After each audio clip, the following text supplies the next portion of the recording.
Hello दोस्तों, स्वागत है आपका हमारे यूट्यूब चैनल पर।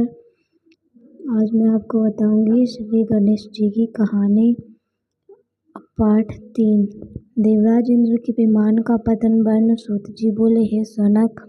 फिर चतुरानन ने व्यास जी के प्रति राजा सूरसेन का उपाख्यान कहा, जिसे महर्षि भृगु ने राजा सोमकांत को इस प्रकार बताया। हे राजन, मध्य प्रदेश में सहनस्य नाम का एक विख्यात नगर था, जिसमें रहकर राजा सूरसेन राज्य करता था। यह राजा अत्यंत पराक्रमी और विद्वान था। एक दिन राजा अपनी राजसभा में श्रेष्ठ सिंहासन पर विराजमान था। तभी उसने कुछ दूर पर एक विमान श्रेष्ठ सिंहासन पर विराजमान था। तभी राजा ने अपने दूतों को उसका पता लगाने का आदेश दिया, तो उन्होंने लौटकर बताया, महाराज, वह विमान देवराज इंद्र का है। यह सुनकर राजा तुरंत वहां पहुंचे और उसने देवराज से विमान के गिरने का कारण पूछा। इंद्र ने उत्तर दिया, राजन, मैं गणेश रूप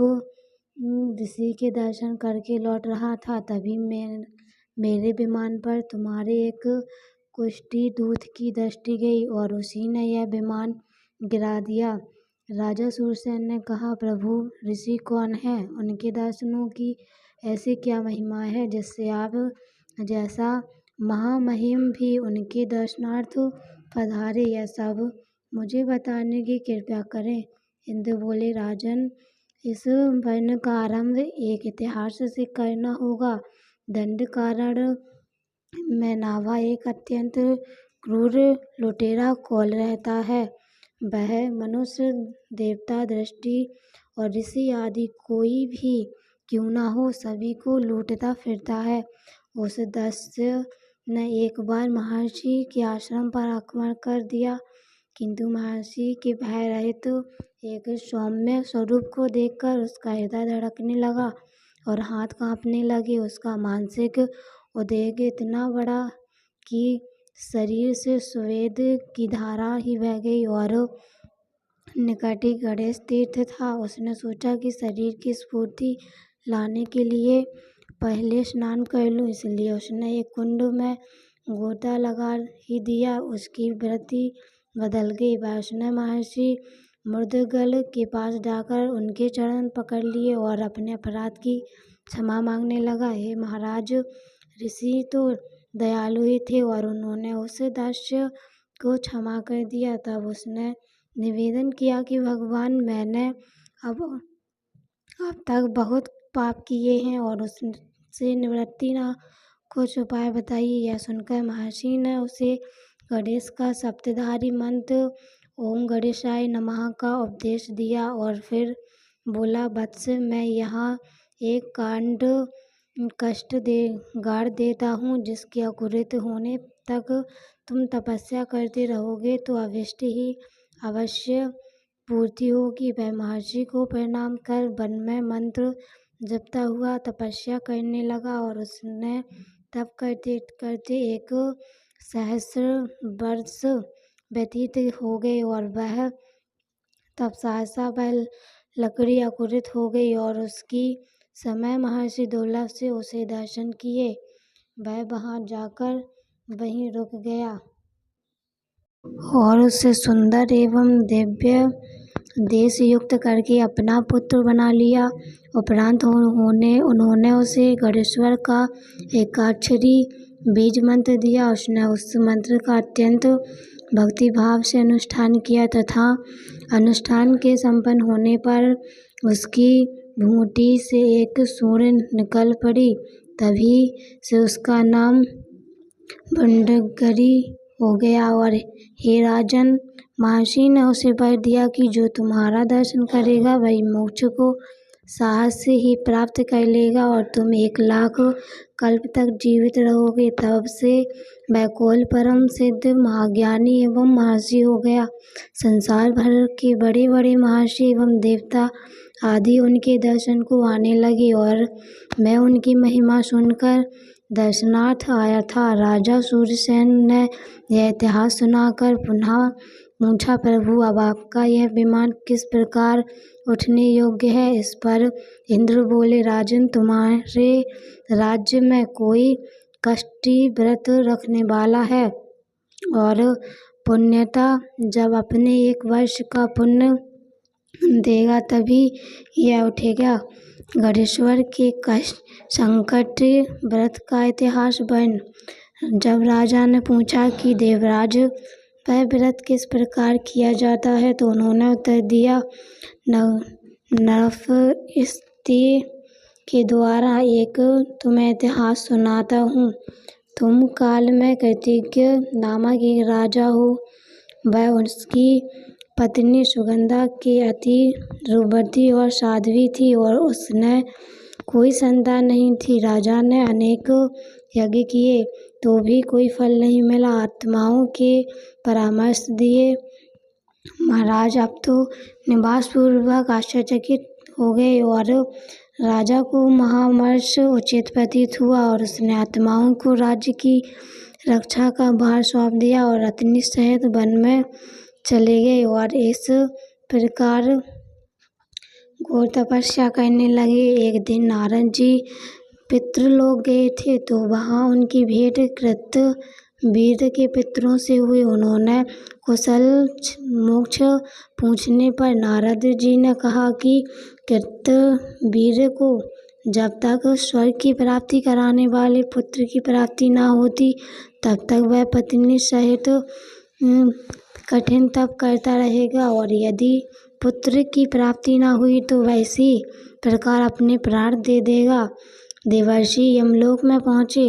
वहाँ उन्होंने वसुंधरी ऋषि के माता पिता को अग्नि में कुंभीपाक में दग्न होते हुए देखा। उन्होंने बड़ी दया आई। उन्होंने ऋषि के पास जाकर उनकी दशा का कारण पूछने के पश्चात कहा, मुनिवर आपके माता पिता कुंभीपाक नरक में पड़े हुए घोर दुख भोग रहे हैं, उनके उद्धार का कुछ उपाय कीजिए। तब ऋषि ने अपनी संकट व्रत का पुण्य सभी पितरों के लिए दिया और जिससे उसने माता पिता सहित अन्य सब पितर भी मुक्त हो गए। राजा ने पूछा, हे देवेंद्र आपने वसुंधरी के पितरों के मुक्त होने का वृतांत तो कहा किंतु कृतवीर के विषय में बताया कि आपके पितरों ने नारद जी को क्या उत्तर दिया वह बताने की कृपया कीजिए। देवराज बोले, नरेंद्र उसका भी उत्तर सुनो। उस राजा के पिता ने नारद जी से तो यह कहा था कि उसका उपाय करेंगे और फिर वह तुरंत ही ब्रह्मा जी के पास गया और उन्होंने प्रणाम कर निवेदन किया कि ब्रह्मन मेरे पुत्र को अत्यंत धार्मिक और ईश्वर भक्त हैं और उसको पुत्र की प्राप्ति क्यों नहीं हुई। यह सुनकर ब्रह्मा जी बोले, तुम्हारे पुत्र ने पूर्व जन्म में ब्रह्मा हत्या की थी। वह नंदुर नामक नगर में निवास करता था। उसने धन के लोभ के 12 वेदज्ञ ब्राह्मणों को मार डाला और उनका धन लेकर अपने घर आ गया।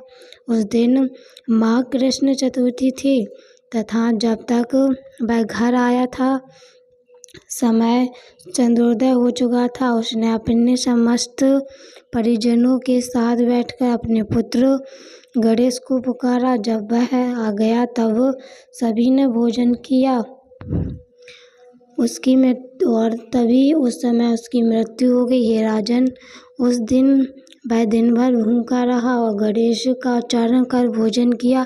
उसे संकष्टी चतुर्थी में दिन भर भूखे रहने से व्रत का और गणेश उच्चारण से नामक स्मरण का पुण्य प्राप्त हो गया, जिसके फलस्वरूप तुम पुण्य नरेश के यहाँ उसका जन्म हुआ और तुम्हारे पश्चात उसे राज्यपद की प्राप्ति हो गई। अब यदि वह संकट चतुर्थी का व्रत करे तो उससे की ब्रह्मा हत्या छूटकर पुत्र लाभ हो सकता है। यह सुनकर कृतवीर का पिता बोला, अपने स्थान पर लौट आया और अपने पुत्र को संकट चतुर्थी व्रत करने का स्वप्न में प्रेरणा दी। तब राजा ने यह व्रत रख करके गणेश जी का और चंद्रमा का पूजन किया। उसने यह व्रत करके प्रभाव से उसे सुंदर पुत्र की प्राप्ति हुई। और ब्रह्मा जी बोले, हे व्यास, इंद्रदेव से गणेश जी के पूजन, व्रत, जप आदि की ऐसी महिमा सुनकर राजा सूर्यसेन ने अपने राज्य में ढिंढोरा पिटवा कर घोषणा की कि जिस किसी को संकटी व्रत किया हो वह राजा के समक्ष उपस्थित हो, राजा उसे अभीष्ट धन प्रदान करेंगे। यद्यपि उस राज्य में गणेश जी का उक्त व्रत करने वाले कई गणेश भक्त का निवास था, तथापि उन्होंने उस घोषणा से यह आशंका हुई कि कहीं राजा को दंड न दे बैठे। संभव है कि अभीष्ट धन देने की बात लोभ दिलाने के लिए ही कहलाई हो।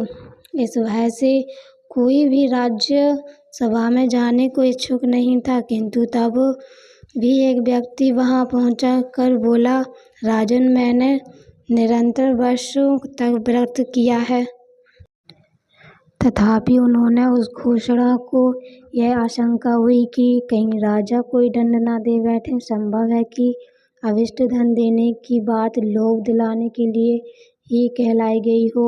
इस भय से कोई भी राज्यसभा में जाने को इच्छुक नहीं था, किंतु तब भी एक व्यक्ति वहां पहुंचकर बोला, राजन, मैंने निरंतर कई वर्ष तक संकटी चतुर्थी के व्रत किए हैं। यदि आप मेरे कार्य को ठीक समझते हैं तो आज्ञा कीजिए कि मैं क्या करूं। यदि कहीं आपने प्रलोभन देकर दंड देने के उद्देश्य से तो मुझे नहीं बुलाया तो मैं भी प्रस्तुत हूँ। दंड की बात सुनकर राजा को हंसी आ गई। उसने उस व्यक्ति को सम्मान सहित बैठाकर सुरेश्वर के विमान गिरने की घटना बताई और अपना 1 वर्ष का पुण्य प्रदान करने का उससे निवेदन किया। राजा की बात सुनकर उसने सहर्ष अपने 1 वर्ष के संकटी व्रत दान का संकल्प कर दिया। उसके संकल्प करते ही इंद्रदेव का विमान ऊपर उठ गया। इस प्रकार देवराज अपने लोक खो गए। तब राजा ने उस व्यक्ति को अभीष्ट धन देकर सम्मान विदा किया और फिर स्वयं भी प्रतिवर्ष संकटी व्रत करने लगा, और जिससे प्रभाव से इंद्रलोक और परलोक में पूर्ण आनंद की प्राप्ति हुई।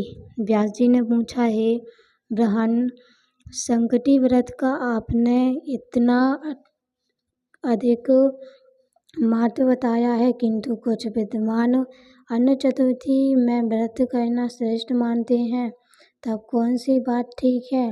ब्रह्मा जी बोले, हे उपाध्यान, सभी चतुर्थियों के व्रतों का बहुत महत्व है। जिस पर जो व्रत बन जाए वह उसी को करके अपने अभीष्ट की प्राप्ति कर सकता है, परंतु व्रत के विद्यमानों में अंतर आवश्यक है। श्रावण मास की चतुर्थी में 7 मोदक खाकर रहें और भाद्रपद की चतुर्थी में चतुर्थ दोनों का सेवन करें और अश्विन की चतुर्थी में पूर्ण उपवास, कार्तिक में धुंधहार करें और माघशीर्ष में निराहार करें।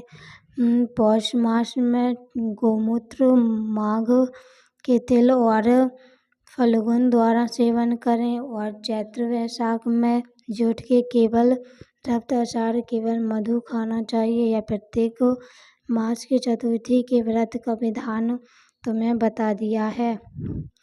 शिव पार्वती संवाद वर्ण। शौनक बोले, हे सूत जी, हे प्रभु, आपने भगवान गणेश्वर के बड़े सुंदर सुंदर चरित्रों पर प्रकाश डाला है। वस्तुतः यह चरित्र सुनाने के आप ही समर्थ थे। हे दयामय, उनके और भी जो महत्वपूर्ण चरित्र हैं उन्हें कहने की आज्ञा कीजिए। सूत जी प्रसन्न होकर कहा, हे शौनक महाभाग, तुम धन्य हो जो गणेश्वर का चरित्र सुनते सुनते तुम्हारी तृप्ति ही नहीं होती। अब मैं तुम्हें इन्हीं से संबंधित एक अन्य कथा सुनाता हूँ। एक बार नारद जी सत्यलोक में गए थे। वहाँ उन्होंने लोक पितामह ब्रह्मा जी से पूछा था कि प्रभु, सर्वसुलभ उपासना किस देवता की है, अधिक कठिनाई में भी हो और अभिष्टों की भी प्राप्ति हो जाए। ब्रह्मा जी बोले, देवर्षि, तुम्हारे जैसा ही प्रश्न एक बार पार्वती जी ने भगवान शंकर से किया था। शिव जी बोले, श्री गणेश जी की उपासना ही सर्वसुलभ और समस्त अभिष्टों को देने वाली है। पार्वती जी ने इतने उत्तर से संतुष्ट नहीं हुई, इसलिए उन्होंने पूछा, यह उपासना करके किस किस को सहज में ही अभिष्ट सिद्धि हो गई, सो बताइए नाथ। शिव जी द्वारा सुदामा के वैभव संपन्न होने का वर्णन। शिव जी बोले, हे प्रिय, द्वापर युग की बात है कि सुदामा नामक एक अत्यंत दरिद्र, सदाचारी एवं दिव्यान ब्राह्मण रहता था। वह आर्थिक संकट से बहुत ही दुखित रहते थे। एक दिन उनकी पत्नी ने उनसे निवेदन किया, प्राणनाथ, आप व्यर्थ में ही इतना कष्ट उठा रहे हैं। भगवान त्रिलोकीनाथ आपके बालमित्र हैं और आप उनके पास जाइए, वे प्रभु आपकी दरिद्रता अवश्य ही दूर कर देंगे। यद्यपि सुदामा आपके मित्र अपने मित्र से कुछ मांगना नहीं चाहते थे, यद्यपि उन्होंने पत्नी के अत्यधिक आग्रह के कारण जाना पड़ा। पत्नी ने थोड़े से चावल मिले और चिथड़े में बांधकर सौगात के रूप में उन्हें दे दिए। बेचारे सुदामा मार्ग पाकर करते हुए इसी प्रकार द्वारिकापुरी पहुँचे, और किंतु राज भवन पर जो प्रहरी थे उन्होंने उन्हें घुसने नहीं दिया। बोले, बावला हुआ है क्या? वे राजेश्वर तेरे जैसे फटे हाल से कैसे मिलेंगे? सुदामा ने अपनी मित्रता की बात बताई तो वे हंसने लगे, किंतु बहुत आग्रह करने पर उन्हें दया आ गई।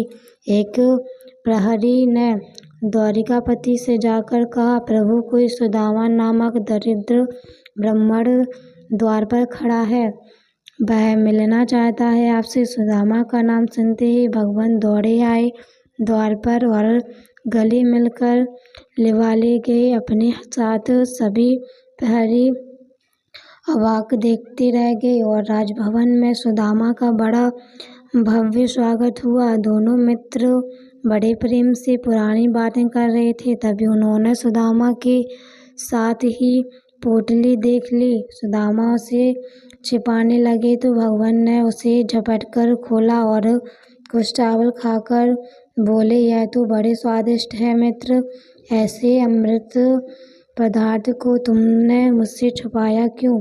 फिर कुशल प्रश्न हुआ। दोनों ओर से सुदामा ने सर्वकुशल बताते हुए अपनी दरिद्रता की बात कही, जिसे सुनकर श्री कृष्ण बोले, मित्र, तुम गणेश्वर की पूजा नहीं करते हो क्या?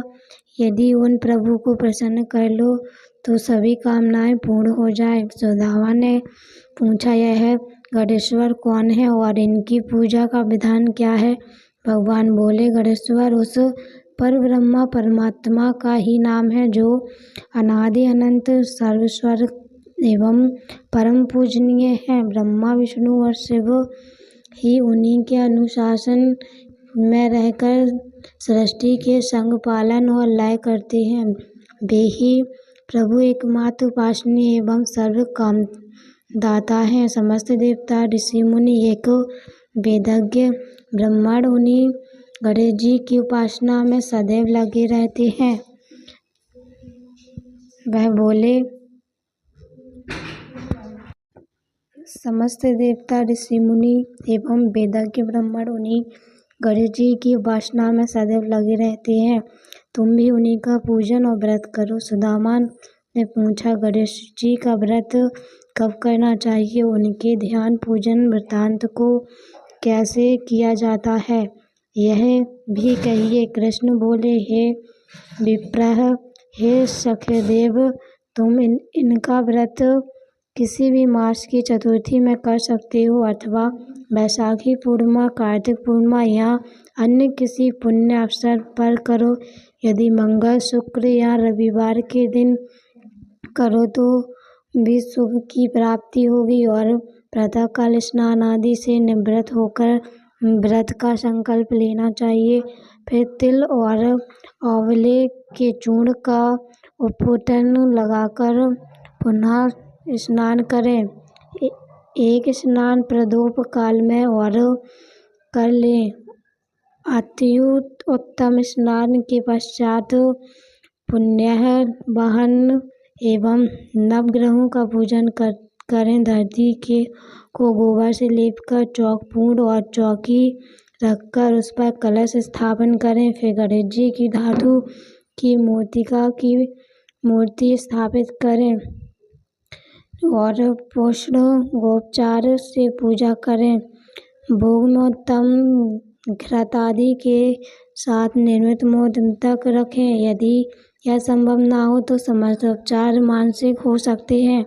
हे मित्र, भावना सर्वोपरि है, इसलिए पूजन में भक्ति भाव की विशेष फलदायक होता है। यदि श्रद्धा हो तो पूजन कार्य संपन्न होने पर ब्राह्मणों को भोजन कराएं और यथा शक्ति दक्षिणा दें। सबके अंत में अपने परिजनों एवं पत्नी पुत्र आदि के साथ बैठकर स्वयं भोजन करें।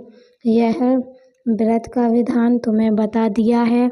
सुदामा बोले, इस व्रत को पहले किसने किया था? श्री कृष्ण ने इसके उत्तर में कहा, एक बार प्रलय के पश्चात सृष्टि की उत्पत्ति होनी थी, परंतु ब्रह्मा जी को अनेक विघ्नों का सामना करना पड़ा। वह ब्रह्मा जी ने गणपति का ही पूजन किया और उनसे शक्ति प्राप्त करके सृष्टि रचना का कार्य संपन्न किया। हे सखे, मुझे भी दुष्ट दलन करके धर्म संस्थापना अवतार लेने की शक्ति उन्हीं गणाधीश्वर से प्राप्त हुई है। मैं तो प्रति शुक्रवार के गणेश जी का व्रत किया करता हूँ। यह सुनकर सुदामा ने मन में बड़ी प्रसन्नता हुई। उन्होंने व्रत से प्राप्ति होने वाले द्रव्य से वही गणेश जी के पूजन का संकल्प किया और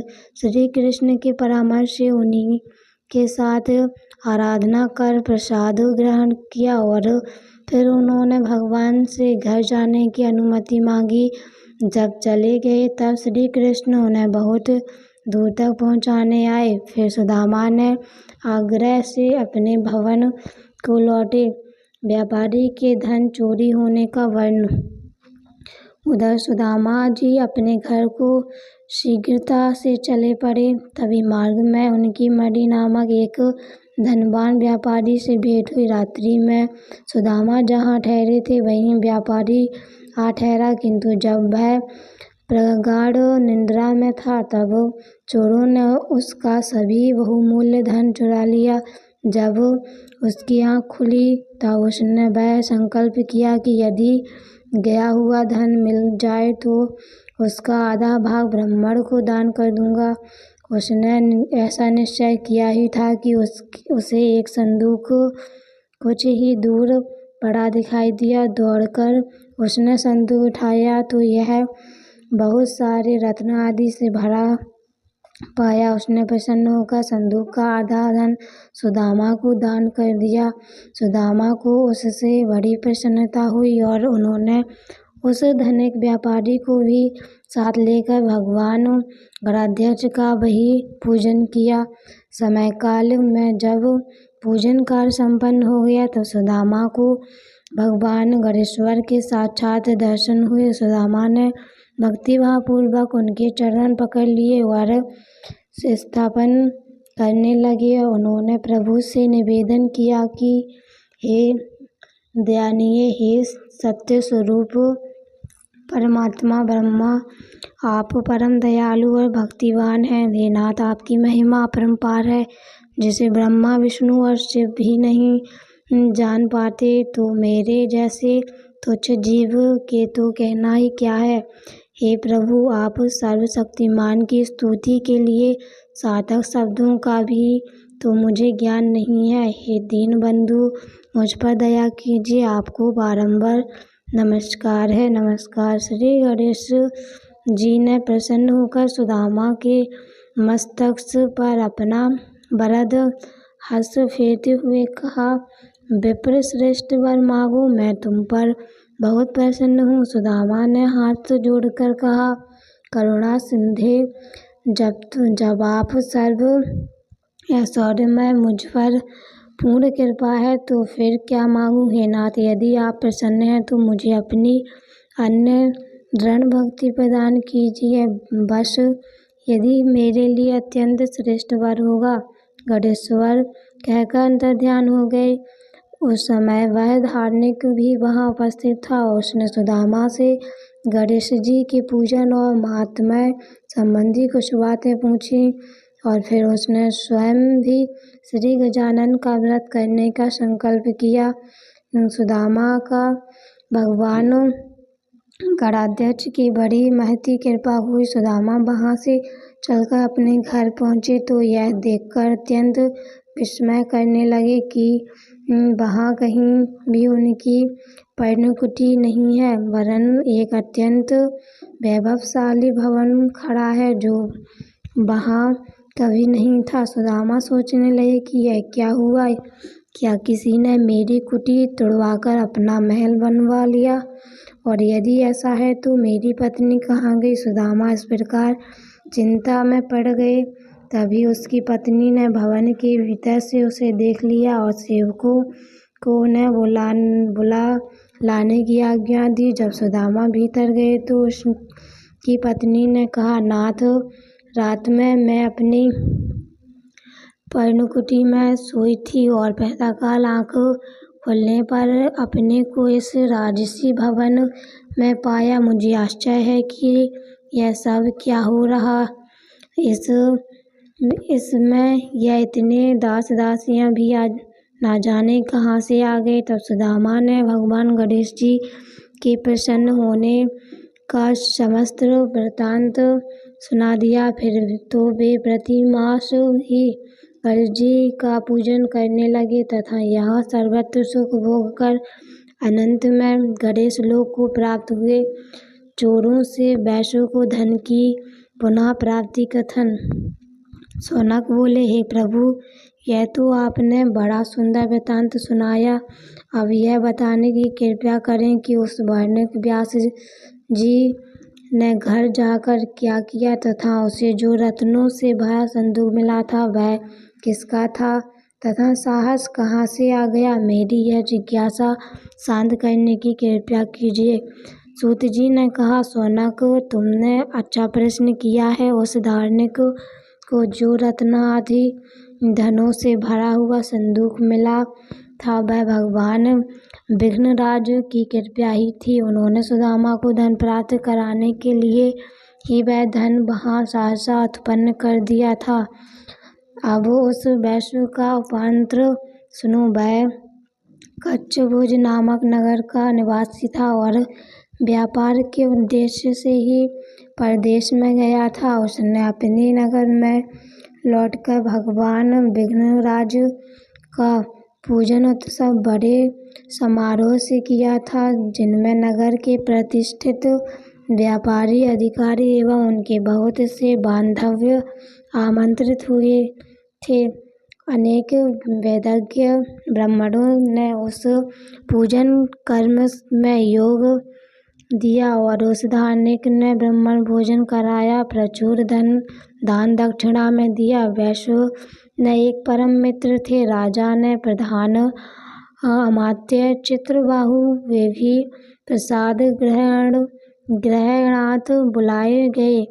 प्रसाद ग्रहण के बाद चित्रबाहु के द्वारा यात्रा के कुशलता से पूर्ण होने की बात पूछने पर उसने धन की चोरी हो जाने की, प्रभु से कृपया से अन्य रत्न राशि प्राप्त होने की बात सुनाई और उसके पश्चात उत्सव का आयोजन संपन्न हुआ।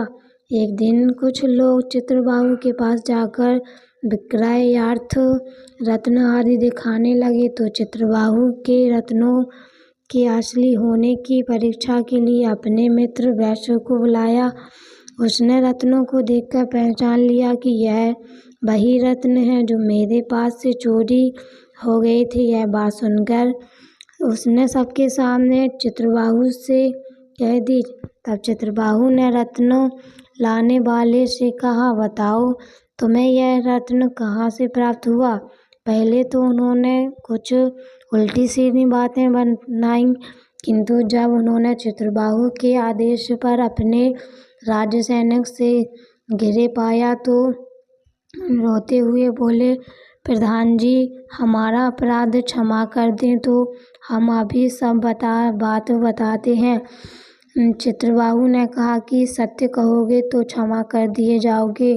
तब उन्होंने स्वीकार किया कि मार्ग में उस वैश्य से ही यह धन चुराया था। इसके पश्चात उन्होंने वह धन वैश्य को लौटा दिया। चित्रबाहु ने उन चोरों से कहा, देखो यह भगवान गणेश्वर का ही प्रभाव है जो तुम पर धन लेकर यहाँ खींचे चले आए हो। यदि सुख समृद्धि चाहते हो तो चोरी का धंधा छोड़कर अन्य कार्य में लगे और भगवान गणाध्यक्ष का व्रत पूजन आदि करो तो तुम्हें सहज ही समस्त धन प्राप्त हो जाएंगे। यह सुनकर चोरों ने भविष्य में चोरी न करने की प्रतिज्ञा की और संकल्प किया कि हम उन्हीं विनायक की आराधना करेंगे, तुम धर्म पूर्वक जीवन यापन करेंगे। इस प्रकार वे चोर सदाचारी बनकर भगवान गणेश्वर की आराधना करने लगे, जिससे उन्हें सर्व सुखों की प्राप्ति हुई। वह वैश्य की चोरी का धन वापस लौट आने का अत्यंत प्रसन्न हुआ और श्री गणेश्वर ने ऐसा करने पर भगवान विनायक की कृपा चित्रबाहु पर। सूत जी बोले, हे सौनक, चित्रबाहु ने गणेश्वर व्रत का दृढ़ संकल्प किया, किंतु बाद में पुत्र प्राप्ति होने पर अपने संकल्प को भूल गया। इस कारण उस पर संकट के मेघ मंडराने लगे और एक दिन सहस राजा ने किसी कारण कुपित होकर उसका सर्व स्वप्न छीन लिया और देश निकाला दे दिया। इस कारण उसके पास जीवन यापन का कोई भी साधन नहीं रहा। जब भूखे मरने की नौबत आ गई तो नर्मदा के तट पर भीख मांगने लगा। तभी एक दिन उसने शुक्रदेव जी के आश्रम देखा तो भीतर जाकर महर्षि को प्रणाम कर बैठ गया।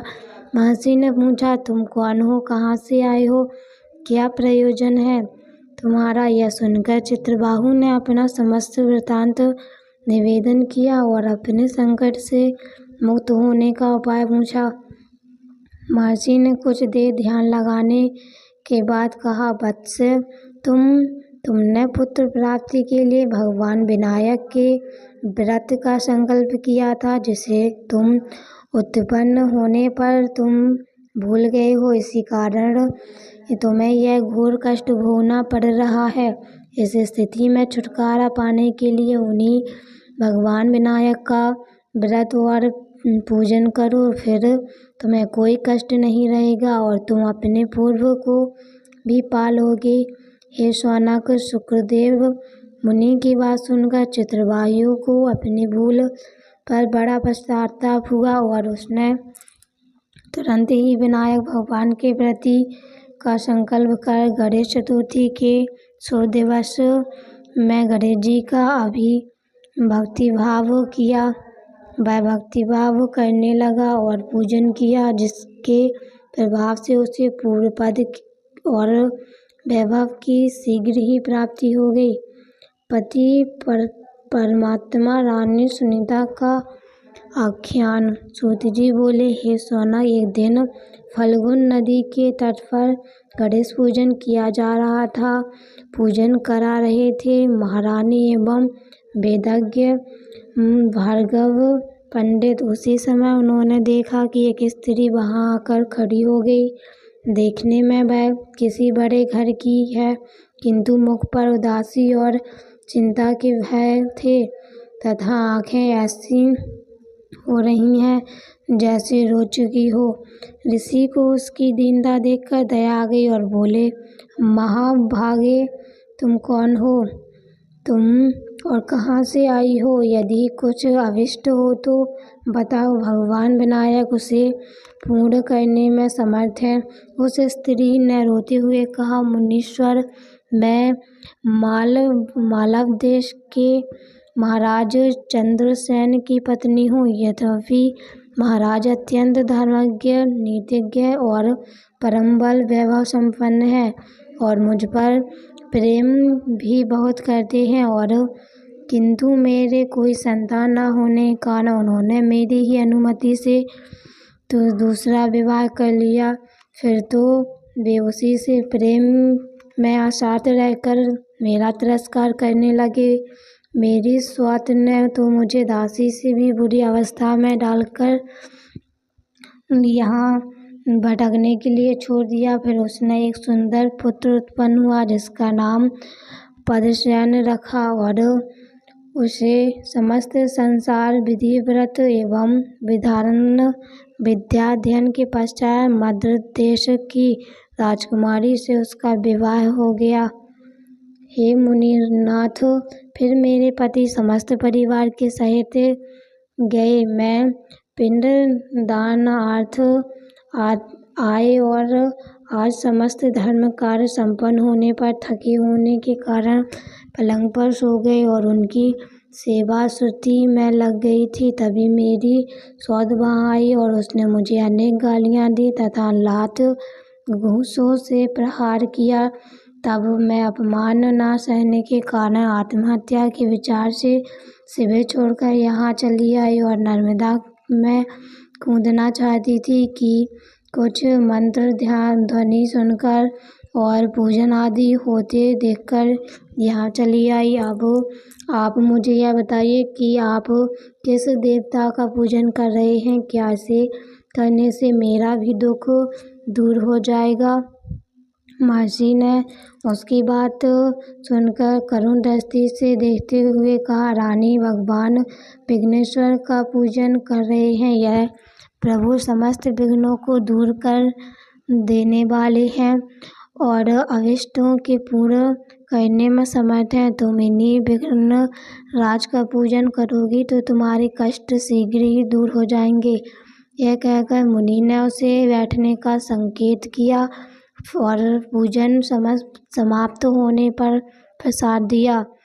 तब रानी गणेश पूजन का संकल्प करके उन्हीं का स्मरण करती हुई अपने स्थान को लौट गई। रानी सुनीता को सर्व सुख प्राप्ति का वृत्तांत शौनक जी बोले, वे सूत जी, और उस रानी से क्या किया? शिविर में लौटने पर उसने उसका पुनः अपमान तो नहीं हुआ? उसने गणेश पूजन किया या नहीं? यदि किया तो उसका क्या फल हुआ? यह सब वृत्तांत मेरे प्रति कहने की कृपया कीजिए। सूत जी ने कहा, शौनक, रानी सुनीता का अगला वृत्तांत पार्वती के पूछने पर शिव ने इस प्रकार बताया कि रानी अपने शिविर में जाकर सो गईं।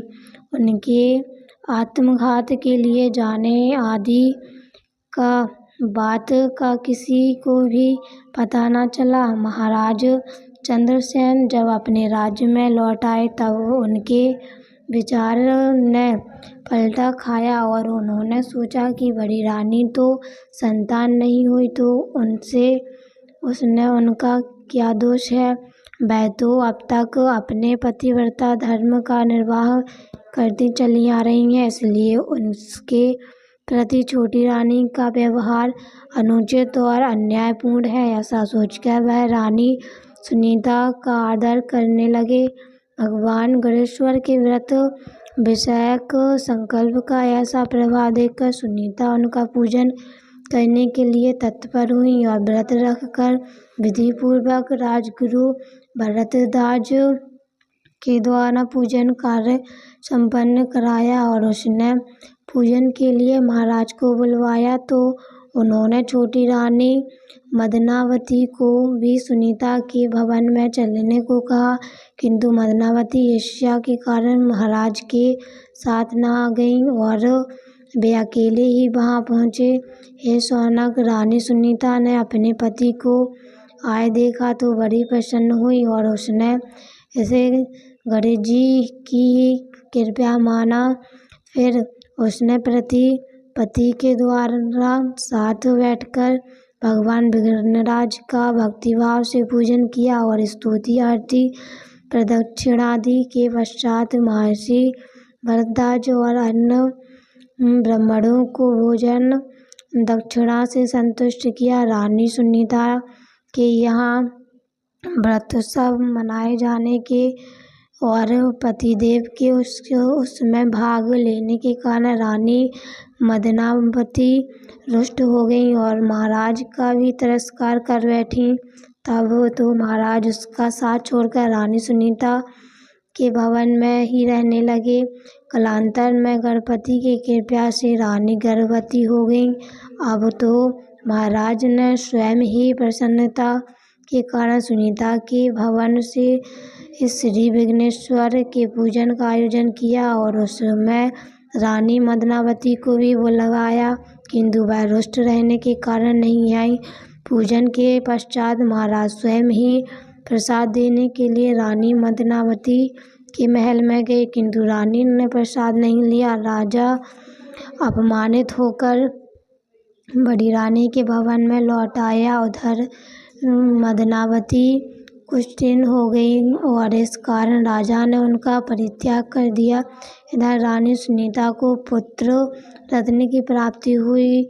उसका जन्मोत्सव बड़ी ही धूमधाम से मनाया गया तथा उसके जातकर्म आदि सभी संस्कार समय समय पर कराए जाते रहे और उस प्रसन्नता के कारण पुरोहित ब्राह्मण अतिथि आदि को पर्याप्त दान दक्षिणाएं दी गईं। बालक का नाम लक्ष्यपद रखा गया। अब मदनावती अत्यंत दुखित थी। जब उन्हें अन्य कोई उपाय न सूझा तो रानी सुनीता के पास जाकर बोली, बहन, मुझ पीड़ित पर कृपा करो, मैं तुम्हारी शरण में आई हूँ। सुनीता को उस पर दया आ गई और उसने कहा, बहन, तुमने भगवान विघ्नेश्वर का अपमान किया और उनका प्रसाद तक छुटकार दिया था, इसी कारण तुम्हें इस घोर दुख की प्राप्ति हुई। अब तुम उन्हीं भगवान का व्रत और पूजन करो। यह सुनकर उसने संकल्प पूर्वक भगवान विनायक देव का व्रत और पूजन किया, जिसके प्रभाव से वह रोग मुक्त हो गई और पूर्व सम्मान को प्राप्त कर सकी। अब दोनों रानियां बड़े प्रेम से रहने लगीं तथा राजा के साथ गणपति पूजन करती हुई सुखपूर्वक जीवन बिताने लगी। उस व्रत के प्रभाव से राजा सहित उन्हें गढ़ राज्य के धाम की प्राप्ति हुई। देवताओं को वरदराज का दर्शन। सूत जी बोले, त्रिपुर विजय के पश्चात देवताओं ने श्री गणेश जी का भक्ति भाव से पूजन किया। उसके पश्चात भी वे समय समय पर इनकी उपासना करके सिद्धि प्राप्त करते। हे शौनक, एक समय पुनः ऐसा ही अवसर उपस्थित हो गया जब देवताओं ने वर्धन राज रुष्ट हो गए और अपनी रानी भूल ज्ञात होने पर उन्होंने पुनः उनको मनाया। शौनक ने भक्ति पूर्वक सूत के समक्ष मस्तक झुकाया और बोले, सूत जी, हे पुराण देवता पुरुष वर्धनराज की कथा में मुझे बड़ा ही आनंद आ रहा है। देवताओं को पुनः किस विघ्न का सामना करना पड़ा और उन्होंने किस प्रकार छुटकारा पाया, वह सब मेरे प्रति कहने की कृपा कीजिए। सूत जी बोले, हे शौनक जी, वह कथा भी कहता हूँ, ध्यानपूर्वक सुनो। देवगण एक बार गोमती के पवित्र तट पर यज्ञ करने लगे, किंतु उस यज्ञ में अनेक विघ्न आने लगे। तब उन्होंने भगवान विष्णु के पास जाकर निवेदन किया कि हे वैकुंठनाथ, हमारे यज्ञ में बार बार विघ्न उपस्थित हो रहा है, उसके निवारण का उपाय बताइए। भगवान विष्णु ने हंसकर कहा, देवताओं, तुमने गणेश जी की पूजन नहीं किया होगा, इसलिए वे रुष्ट हो गए होंगे। यदि विघ्नेश्वर से बचना है तो सर्व प्रथम उनका पूजन करो और उसके पश्चात यज्ञ करो, फिर उन्होंने विघ्न उपस्थित नहीं होगा। भगवान की बात सुनकर देवगण गोमती तट पर लौट गए और ब्रह्मा जी के नेतृत्व में गणपति पूजन करने लगे। उनके उस पूजन से वरदान प्रसन्न हुए और उन्होंने देवताओं को साक्षात दर्शन दिया और देवताओं ने उन्हें देखा तो तुरंत ही हाथ जोड़कर स्तुति करने लगे, जिनका सभी देवगण शिव, विष्णु, ब्रह्मा आदि भी सब कार्यों में पूजन, नमस्कार और चिंतन करते हैं। हम उन्हीं विघ्नाज राज गणेश जी की शरण लेते हैं। हे गणेश्वर, आपके समान मनोवांछित फल प्रदान करने वाला अन्य कोई देवता नहीं है।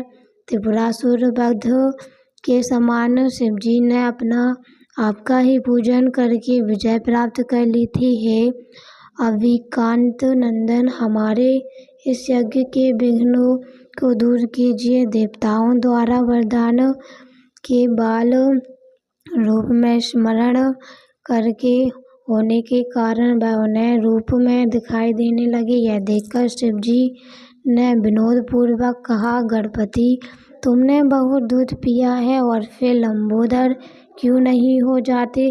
सबके देखते देखते वे लंबोदर और दीर्घकाय हो गए। देवताओं ने पुनः उनकी स्तुति की और अंत में बोले, हे लंबोदर, हे गणपति, हम आपकी शरण में, हमारे विघ्नों को नष्ट कीजिए। गणेश जी ने कहा, देवगण, चिंता न करो, अब तुम्हारे यज्ञ में कोई विघ्न उपस्थित न होगा। सभी बाधाओं का अंत हो चुका है, अपना यज्ञ आरंभ करो। यह कहकर वर्धनराज अंतर्ध्यान हो गए और देवताओं ने उनकी प्रतिमा स्थापित कर पुनः पूजन किया और पुष्पांजलि आदि द्वारा संतुष्ट करके यज्ञ अनुष्ठान का अभ्यास किया। इस बार उनके यज्ञ में कोई भी बाधा उत्पन्न नहीं हुई। यज्ञ के निवर्धन रूप से संपूर्ण होने पर देवताओं को बड़ी प्रसन्नता हुई और वे हर्ष विभोर हृदय से विघ्नाशक वरदराज का जय जयकार करने लगे। श्री राधा जी ने गणपति की पूजा की। सौनक जी बोले, हे सूत जी, आपके भगवान दरबार वरदराज के पूजन का यह सुंदर उपाख्यान सुनाया और इससे मैं बहुत ही आनंदित हो रहा हूँ। अब इनकी अन्य कथाएं सुनाने की कृपा कीजिए। सूत जी बोले, हे सौनक जी, विघ्नराज का पूजन सभी युगों और सभी विशिष्ट जनों द्वारा होता आया है। देखो, एक बार भगवान श्री कृष्ण की योगमाया और प्रधान प्रियतमा श्री राधा जी ने भी उनका पूजन किया था। सूत जी बोले, देखो सौनक, श्रद्धाश्रम नामक सिद्ध क्षेत्र की महिमा संसार प्रसिद्ध है। श्री सनकपुर कुमार ने वहीं रहकर सिद्धि प्राप्त की थी। स्वयं ब्रह्मा जी ने भी वहाँ तपस्या करके इच्छित वर प्राप्त किया था। इंद्र भी वहाँ तप करके सिद्धि को प्राप्त हो चुके। वहाँ भगवान गणपति का निवास है।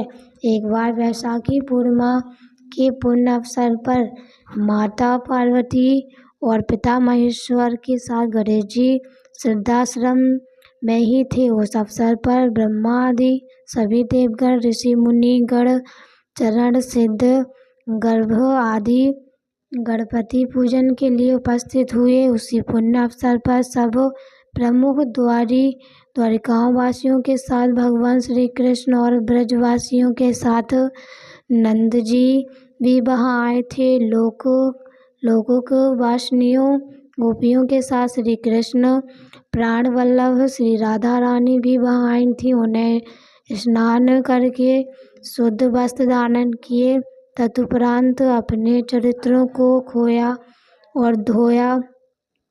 व्रत उपासक पूर्वक मणिमंडल को प्रकाशित हुआ।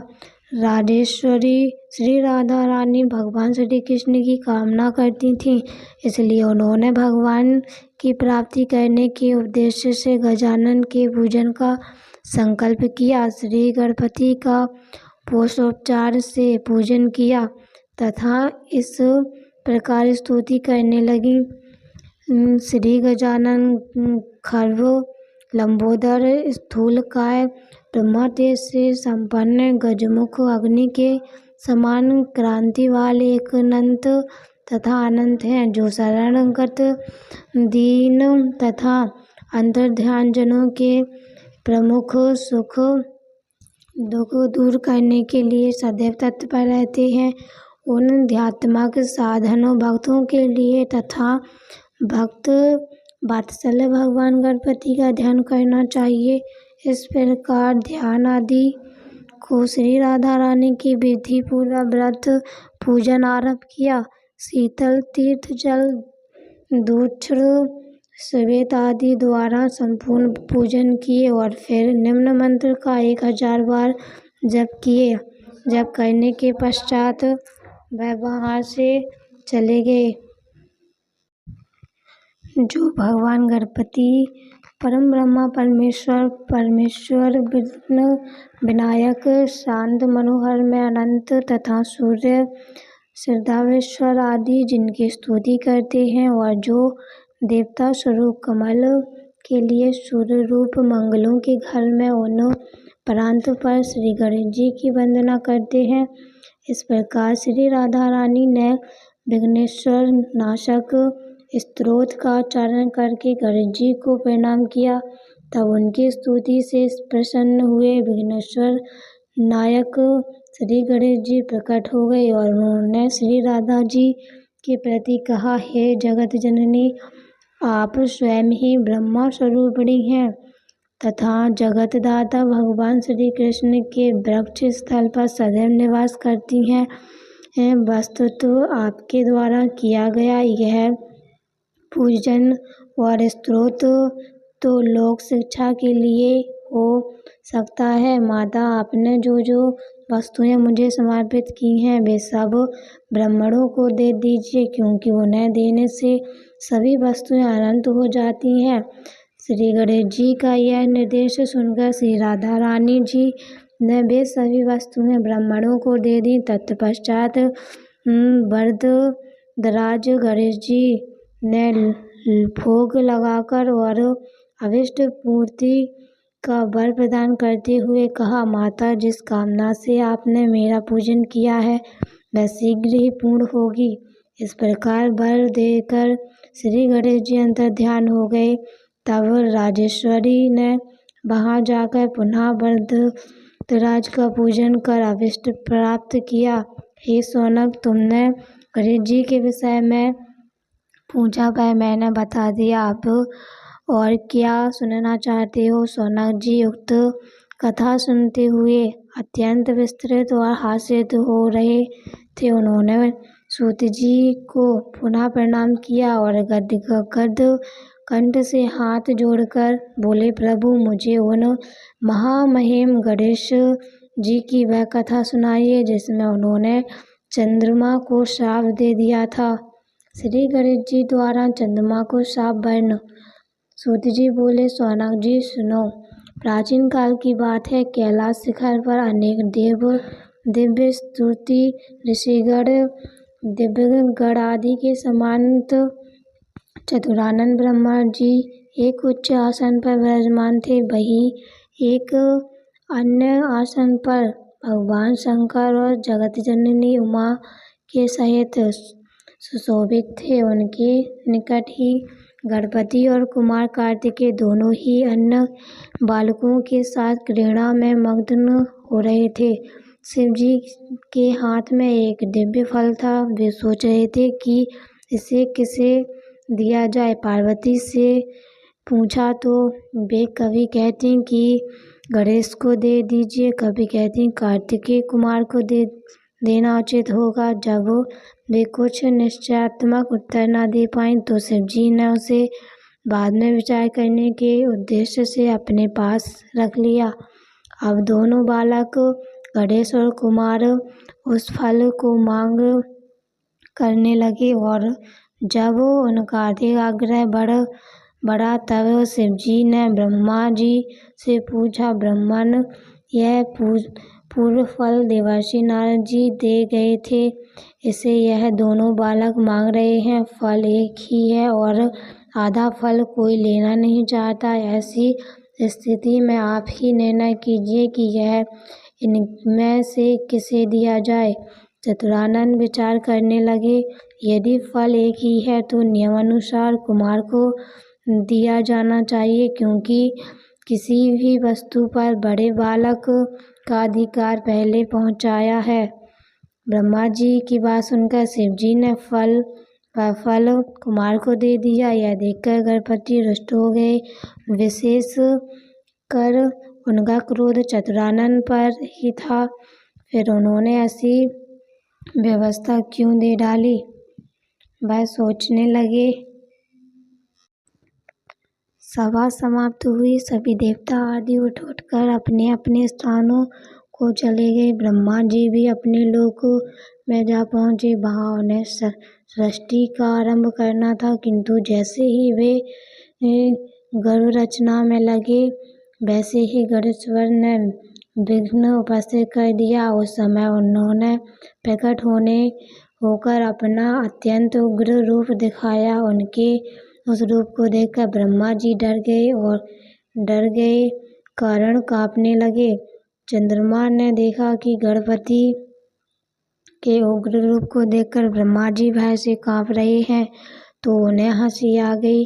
उसके साथ ही चंद्रमा के जो गण उस दृश्य को देख रहे थे वे भी हंस पड़े। यह देखकर भगवान गजानन को क्रोध आ गया और वे चंद्रमा को शाप देते हुए बोले, तूने इस समय मेरी हंसी उड़ाकर जो अभद्रता प्रदर्शित की है उसका फल तुझे मिलना ही चाहिए। जा तू किसी के भी देखने के योग्य नहीं रहेगा, और यदि कोई भूल से भी देख लेगा तो अवश्य ही पाप का भागी होगा। इतना कहकर गजमूर्ख अंतर्ध्यान हो गए और उनका शाप प्राप्त होते ही चंद्रमा श्रीहर्ष मलिन एवं दीन हो गया। उनके तेज से अत्यंत न्यूनता आ गई और इससे वह बहुत व्याकुल हुआ और तृष्णापूर्वक पश्चाताप करने लगा। देखो मैं कैसी मूर्खता कर बैठा। उन जागीरेश्वर के साथ वे प्रभु तो अनंत मार्दित गुणों से संपन्न संसार के कारण एवं महाप्रभु हैं। उनके रुष्ट होने में मैं दर्शनीय एवं कलाहीन हो गया हूँ। अब इससे छुटकारा पाने के लिए क्या करूँ? जब चंद्रमा की समझ में कोई उपाय नहीं आया तो वह तुरंत ही देवराज इंद्र के पास गए, परंतु इंद्र आदि देवता भी उसे नहीं देखना चाहते थे।